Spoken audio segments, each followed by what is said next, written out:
देखिए, ये दुनिया है जनाब जहाँ झूठ से तो सबको नफ़रत है, पर सच कोई नहीं बोलना चाहता। नमस्कार दोस्तों, आज के वीडियो में करेंगे हम 19 जनवरी के सभी महत्वपूर्ण करंट अफेयर पे। देखिए, आज की वीडियो में टोटल हम 11 मोस्ट इंपोर्टेंट प्रश्नों पे चर्चा करेंगे, जो कि आपकी सभी आगामी परीक्षाओं के लिए मोस्ट इंपोर्टेंट है। तो शुरू से लास्ट तक वीडियो में बने रहिए। और इस वीडियो की पीडीएफ जो है आप हमारे डिस्क्रिप्शन बॉक्स से और टेलीग्राम चैनल से डाउनलोड कर सकते हैं। और वीडियो के लास्ट में जो 5 क्वेश्चन हमने पूछे जाते हैं, उनका जवाब ज़रूर दिया कीजिए। तो चलिए शुरू करते हैं आज के करंट अफेयर सेशन को। देखिए, आज का हमारा पहला और सबसे मोस्ट इम्पोर्टेंट प्रश्न है कि मिसेज वर्ल्ड 2022 का खिताब किसने जीता है।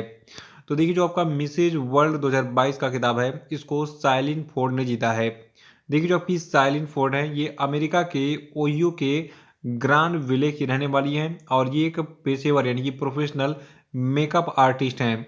और देखिए, ये 3 बच्चे की मम्मी है, ठीक है। और आपको बता दूं, इस प्रतियोगिता में यानी कि जो आपका ये मिसेज वर्ल्ड 2022 का प्रतियोगिता हुआ था, तो इस प्रतियोगिता में जो आपकी मिसेज जॉर्डन है, जैकलीन स्टेप, ये जो है रनअप रही। और मिसेज यूएई जिनका नाम है देवांजलि कामस्त्राप, तो ये उप विजेता रही थी। तो जैकलीन स्टेप और देवांजलि कामस्त्रा जो है ये उप विजेता रही थी, यानी कि रनअप रही थी मिसेज वर्ल्ड 2022 की चैंपियनशिप में। तो आप याद रखिएगा कि जो आपका मिसेज वर्ल्ड 2022 का खिताब है, इसको जीता है साइलिन फोर्ड ने, जो कि अमेरिका के ओहियो के ग्रांड विले की रहने वाली हैं। और जबकि साइलिन फोर्ड है, इन्होंने इस प्रतियोगिता में अमेरिका का लीडरशिप किया था और खिताब का दावा करने के लिए दुनिया भर के 57 अन्य प्रतियोगियों से जो है मुकाबला किया था। और ये 8वीं बार है जब किसी अमेरिकी प्रतिनिधि ने मिसेज वर्ल्ड का खिताब जीता हो। तो ये प्रश्न एग्जाम के लिए इंपॉर्टेंट भी है। देखिए, मिस वर्ल्ड और मिसेज वर्ल्ड, मिसेज मतलब हो गया किसी की बीवी, मतलब है शादीशुदा औरतों का एक कंपटीशन होता है। तो ये एक फार्मूला था, मैंने आपको बता दिया कि मिसेज का मतलब क्या होता है। तो जितनी भी शादीशुदा औरतें होती हैं उनको हम मिसेज कहते हैं, ठीक है, यानी कि किसी की पत्नी या फिर कुछ भी हो। तो मिसेज वर्ल्ड 2022 का खिताब साइलिन फोर्ड ने जीत लिया है। और अगला प्रश्न है कि हाल ही में IPL team Kolkata night Riders ने किसे अपना नया बॉलिंग कोच अपॉइंट किया है। तो देखिए, कोलकाता नाइट राइडर्स टीम की जो है नए बॉलिंग कोच बन गए हैं भरत अरुण जी। देखिए, भरत अरुण की फोटो यहाँ पे लगी हुई है। ये जो है पूर्व भारतीय क्रिकेटर रह चुके हैं और इन्होंने भारत के लिए 6 मैच खेले हैं अंतर्राष्ट्रीय मुकाबले, जिनमें 2 टेस्ट मैच और 4 वनडे मैच शामिल हैं। और जबकि भरत अरुण हैं, तो इनके बारे में बता दूं, पहली बार जुलाई 2014 में बतौर गेंदबाजी कोच इनको इंडियन टीम से जोड़ा गया था। तो जो आपके भरत अरुण हैं, ये कोलकाता नाइट राइडर्स के जो है अब नए बॉलिंग कोच होंगे। अगला है कि हाल ही में कौन सा हाई कोर्ट न्याय घड़ी स्थापित करने वाला देश का पहला हाई कोर्ट बन गया है। तो देखिए, गुजरात हाई कोर्ट में अभी हाल ही में न्याय घड़ी स्थापित की गई है, इसको रट डालिए, ये एग्जाम के लिए इंपॉर्टेंट है। देखिए, कोई भी घटना अगर पहली बार होती है, फर्स्ट इवेंट और फर्स्ट अपॉइंटमेंट, ठीक है, ये दोनों चीज़ें एग्जाम के लिए इंपॉर्टेंट होती हैं, इसको नोट कर लिया कीजिए। और ये चीज़ मैं आपको पिछले 5 सालों से बता रहा हूँ, जो लोग इसको फॉलो कर रहे हैं वो सक्सेस भी हो रहे हैं। जैसे कि अभी व्हाट्सएप पे जो है मेरे भरमार थी मैसेज की sir I am selected in railway NTPC, ठीक है। तो आप भी अगर ऐसे सिलेक्शन लेके मुझे मैसेज करना चाहते हैं अपने रिजल्ट का, तो आप भी मेरी बातों को फॉलो कीजिए, आपको जो है सफलता जरूर मिलेगी। तो न्याय घड़ी को स्थापित किसने किया है? गुजरात हाई कोर्ट ने। और ये भारत का पहला हाई कोर्ट यानी कि उच्च न्यायालय बन गया है जिसने न्याय घड़ी को स्थापित किया है। न्याय घड़ी होती क्या है, मैं आपको थोड़ा सा 2 लाइन में बताऊंगा।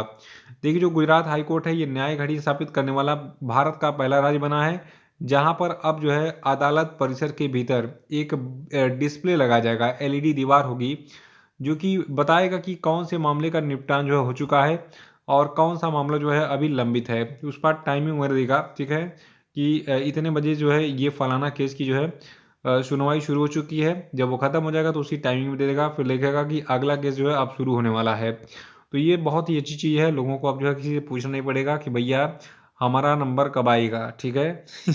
तो ऐसी घटनाएं होती रहती हैं, बार बार लोग पूछते रहते हैं भैया हमारा नंबर होगा कब आई, या फिर मेरा नंबर कब आएगा।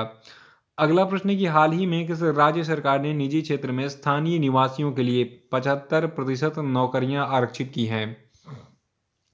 तो देखिए, हरियाणा की राज्य सरकार ने निजी क्षेत्र में स्थानीय निवासियों के लिए अभी हाल ही में 75% नौकरियों को आरक्षित कर दिया है, यानी कि अब हरियाणा के निवासियों के लिए किसी भी कंपनी में 75% नौकरियां आरक्षित होंगी। और हरियाणा के युवाओं को 15 जनवरी से, ठीक है, इसी महीने की बात हो रही है, 15 जनवरी 2022 से जो प्राइवेट नौकरियां होंगी उसमें 75% आरक्षण मिलना शुरू हो जाएगा। हालांकि ये नियम 30,000 रुपये तक की निजी नौकरियों पर ही लागू होगा। यानी कि जिस नौकरी में जो एम्प्लॉय होता है उसकी सैलरी 30,000 तक होती है, ठीक है। 30,000 से ऊपर नहीं, 30,000 के नीचे की जितनी भी जॉब्स होंगे वो आरक्षित होंगे हरियाणा के लोगों के लिए हरियाणा में। और ये कानून 10 सालों तक प्रभावी रहेगा, यानी कि 15 जनवरी 2022 से 10 सालों तक ये कानून प्रभावी रहेगा। अगला प्रश्न है कि सॉरी, एक चीज़ मैं आपको और बताना भूल गया। देखिए हरियाणा के बारे में थोड़ा सा अपडेट कर लीजिएगा कि हरियाणा की राजधानी चंडीगढ़ है, गवर्नर हैं बंडारू दत्तात्रेय, मुख्यमंत्री हैं मनोहर लाल खट्टर, स्थापना दिवस है हरियाणा का 1 नवंबर 1966, ठीक है।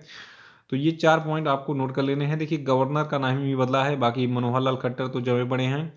दूसरा कार्यकाल इनका चल रहा है मुख्यमंत्री के रूप में। अगला प्रश्न है कि हाल ही में किस राज्य सरकार ने सिविल सेवा परीक्षा में आयु सीमा को 32 वर्ष से बढ़ाकर 38 वर्ष कर दिया है। तो देखिए जो ओडिशा के लोग हैं वो जान लें कि ओडिशा में अब सिविल सर्विसेज की आप तैयारी कर रहे हैं तो आप जान लीजिए कि जो आयु की सीमा है अब ये 32 साल से बढ़ाकर जो है अंतिम आयु कर दी गई है 38 साल, ठीक है। तो 38 साल तक जो है आप सिविल सर्विसेज के लिए अप्लाई कर सकते हैं उड़ीसा में। देखिए हाल ही में जो पंचायत चुनाव होने वाले हैं, पंचायत चुनाव मतलब ये प्रधानी का चुनाव होता है, जिला पंचायत सदस्य का चुनाव होता है। तो पंचायत चुनावों की अधिसूचना जारी होने से पहले बुलाई गई जो कैबिनेट बैठक है, इसमें राज्य सरकार ने राज्य सिविल सेवाओं के लिए आयु में छूट देने का फैसला किया, क्योंकि बेरोजगारी वहाँ पे एक बड़ा मुद्दा बन रहा था। तो इसलिए कहा कि इन लोगों ने कि अब जो है 38 साल तक के युवाओं को मौका मिलेगा सिविल सर्विसेज में एग्ज़ाम देने के लिए। और उड़ीसा की बात करें तो राजधानी भुवनेश्वर यहाँ की है, गवर्नर है गणेशी लाल जी और मुख्यमंत्री कौन है, नवीन पटनायक जी हैं। अगला प्रश्न है कि हाल ही में किस प्रसिद्ध पर्यावरणविद का 89 वर्ष की उम्र में निधन हो गया। तो देखिए हाल ही में जो M.K. प्रसाद है इनका निधन हुआ है। ये एक भारत के बहुत ही प्रसिद्ध पर्यावरणविद थे। ये केरल के निवासी थे और केरल की साइलेंट वैली में सदाबहार उष्णकटिबंधीय वर्षा वनों को विनाश से बचाने के लिए ऐतिहासिक जमीनी स्तर पर आंदोलन में ये अग्रणी रहे। और प्रसिद्ध पर्यावरण प्रोफेसर M.K. प्रसाद जो है ये 89 वर्ष के थे। अगला प्रश्न है कि परिधान निर्यात संवर्धन परिषद यानी कि जो आपका अप्रैल एक्सपोर्ट प्रमोशन काउंसिल है इसके नए अध्यक्ष कौन बने।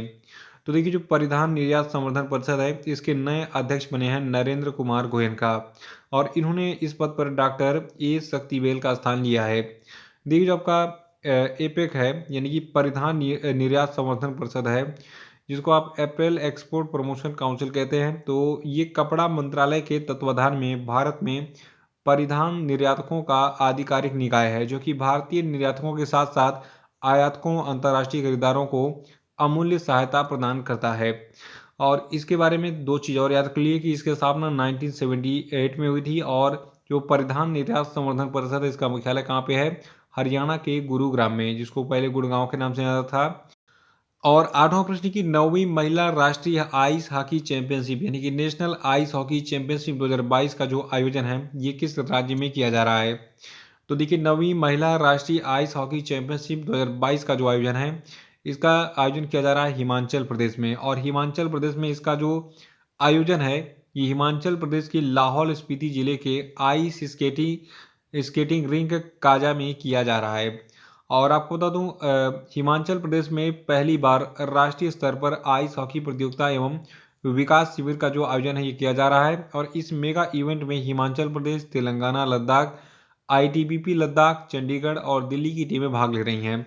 तो जो जीतेगा उसके बारे में आपको बता दूंगा अगले वीडियोज में जब ये प्रतियोगिता समाप्त हो जाएगी।